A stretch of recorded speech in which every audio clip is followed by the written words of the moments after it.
I am going to be doing makeup that's going to last me all day, hopefully, and also through this heat, this hot weather, because I do live in Vegas, so it's still hot over here. I know I look crazy, but I am going to be contouring first and then applying my foundation.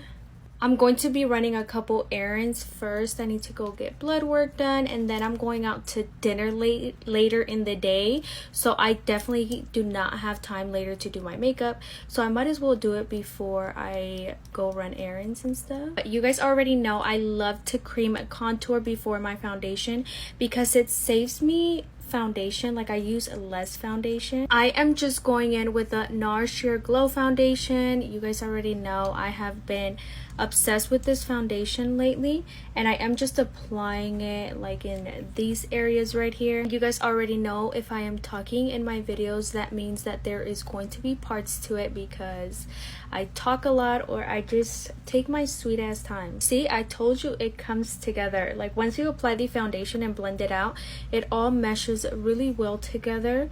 And if you have a really oily skin, I do recommend the NARS Soft Matte Foundation. I love that foundation when my skin is really oily, but lately it's been more like on the drier side.